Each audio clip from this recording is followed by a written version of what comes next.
Hello, dear friends. It's Rena and Cynthia from OurVoice.club, and we are here continuing our conversation about Dannion Brinkley's book, Saved by the Light. And in this part, we're going to talk about part two, which is the life review and how important that is. Yeah, the all important life review. Yep. And OurVoice.club supports you in your awakening as you're expressing your authentic self through developing your connection to source. So here we go with the life review.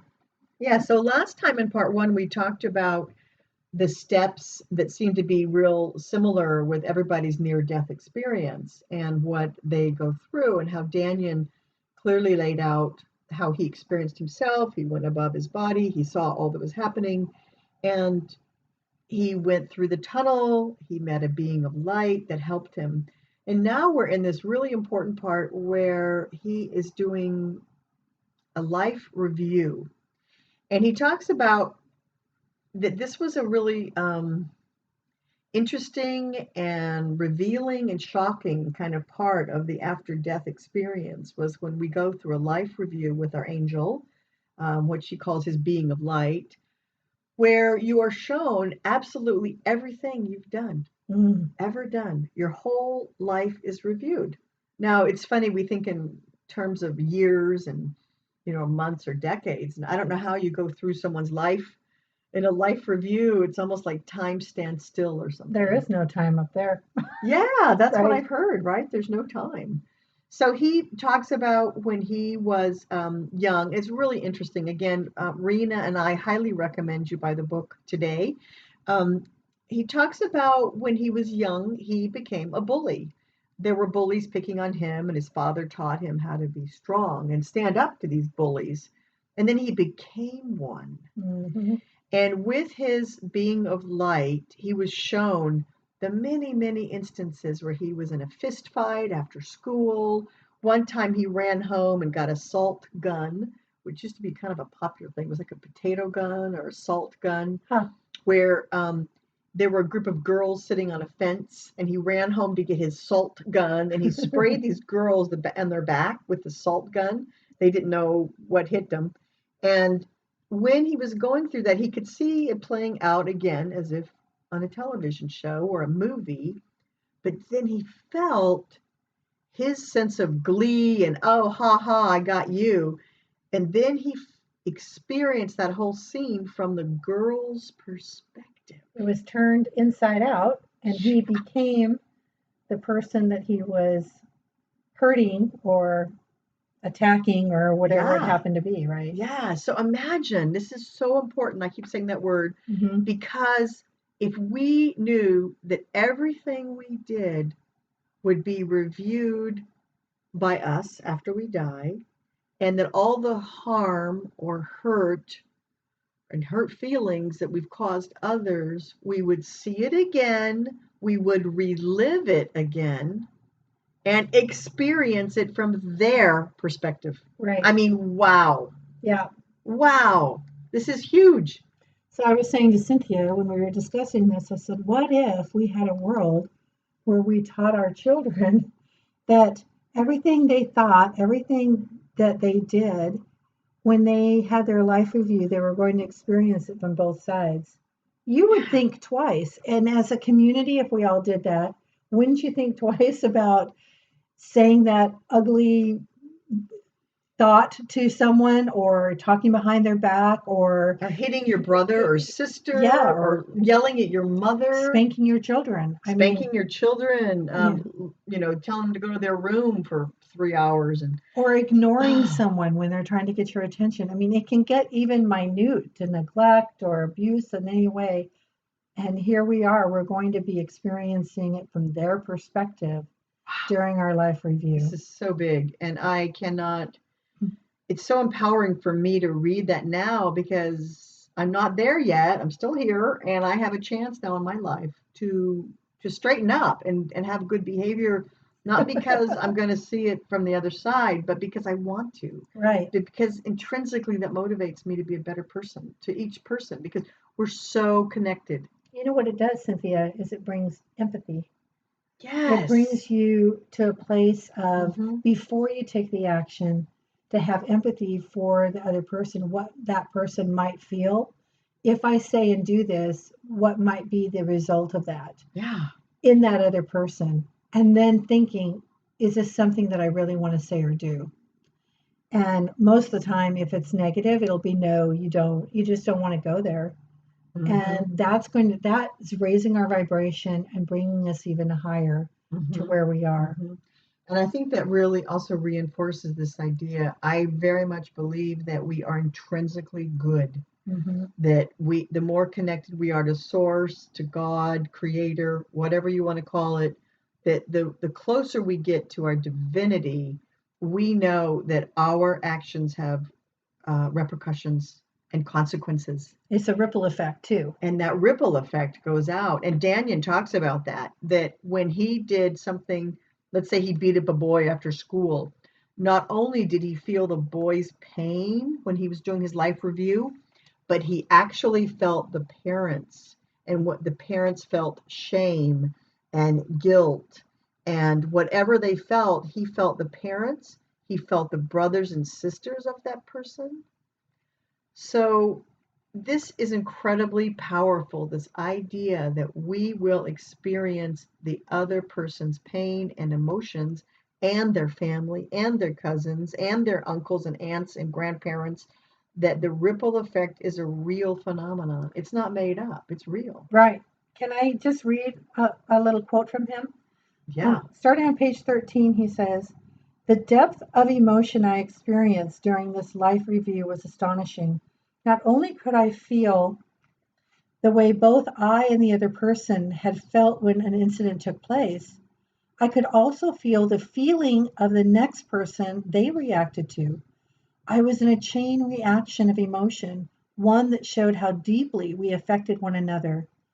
Luckily, not all of it was bad," he adds, which I think is great to also bring Yes, up, to balance. that Yeah. we have this, when we do good deeds and pay it forward and have kindness, that appreciation and love and forgiveness and whatever the other person is Acceptance. feeling Hmm. Hmm.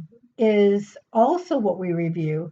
So we Right. review all of the good that we've done as well as the All of the negative. bad, yeah. And the ripple effect takes place there too, and probably in a greater sense.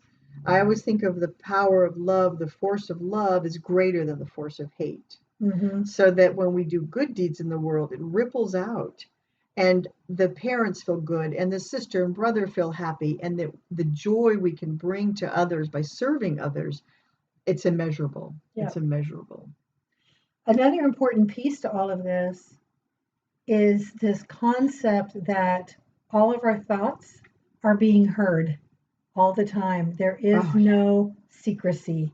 Yes. We walk around in this little third dimensional world of ours, this material world, thinking that the thoughts we have inside of our head belong only to us.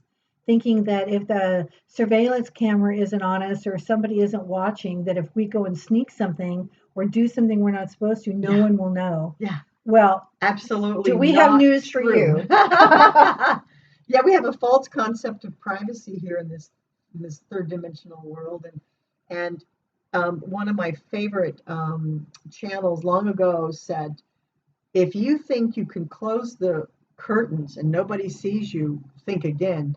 Every single thing we do in this life is known in the spiritual world. Yep. Everything we do. If we steal that piece of bubble gum, like I did when I was 3 or 4, I took some gum out of a little 7-Eleven store, I think, Shame on you.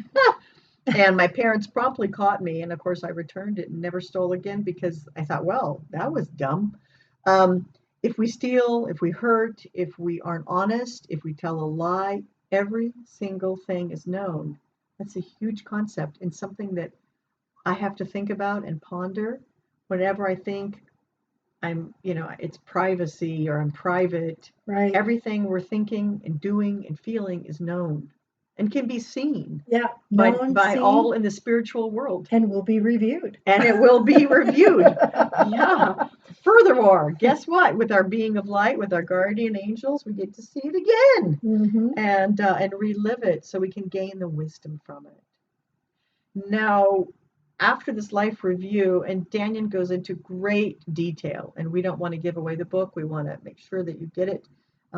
But he goes into great detail about things that he did in his life that were very painful. He got to relive them and got to experience the harm he caused and the good. Um, and since he died twice, he got to do it 2 times. Yeah. And the second time he died and came back, he also did it again with the same being of light. So that was also really interesting. But I did want to say in finishing that he expected to be judged. We've been taught in church and religious sort of traditions that, we'll be judged and we're all going to hell or heaven, and that there's that judgment. Well, Dannion was very shocked when he found out that his guardian angel, his being of light, did not judge him at all. He judged himself as he went through his life review. It was Dannion judging his own actions and behavior, but this being of light had no judgment whatsoever. He was full of love and forgiveness. And then the being of light asked him, "Can you forgive yourself, Dannion? And can you forgive all of those others who hurt you in your life?" And Dannion wasn't sure at first. He really had to think about that. What do you mean, forgive people who hit me or hurt me? And the being of light telepathically communicated with him, "Can you forgive yourself? Can you forgive all others?" And you know what the being of light said? If you can't forgive, you do not advance. Mm-hmm. In the spiritual world, you will not advance. You will stay at the level of where you are. There's no advancement without forgiveness. Forgiveness is key. And forgiveness is... We're going to have several videos on forgiveness because that is really, really... It's a huge theme. Really key. It's one of the keystones for ascension. One of the absolute keystones to ascension. Yeah. I just want to close on another quote that I'm just reviewing here from this book, if that's okay, on this one. So on page 20, Dannion says, "As the being of light moved away, I felt the burden of this guilt being removed. I had felt the pain and anguish of reflection, but from that I had gained the knowledge that I could use to correct my life. I could hear the being's message in my head again, as if through telepathy. Humans are powerful spiritual beings meant to create good on earth. Amen. This good isn't usually accomplished in bold actions, but in singular acts of kindness between people. It's the little things that count because they are more spontaneous and show who you truly are." Oh, what a beautiful... So isn't that a powerful way to end this segment? Yes. Now we are going to do part 3, and we're going to go into a little bit into what happened to Dannion after the life review. He was shown a task. And when he was shown a task by several beings of light, he knew that he had to come back. So we will be doing part 3 and what happens when you're given a life task. All right. So remember that everything you learn and everything you do, that you are the creator of your reality. So design the best version of your reality that you possibly can, and breathe that into existence. Breathe it into manifestation. Absolutely. All right. So thanks for listening, everyone. Yep. Thanks for listening, and we'll see you in part 3. Bye-bye. Take care. Bye.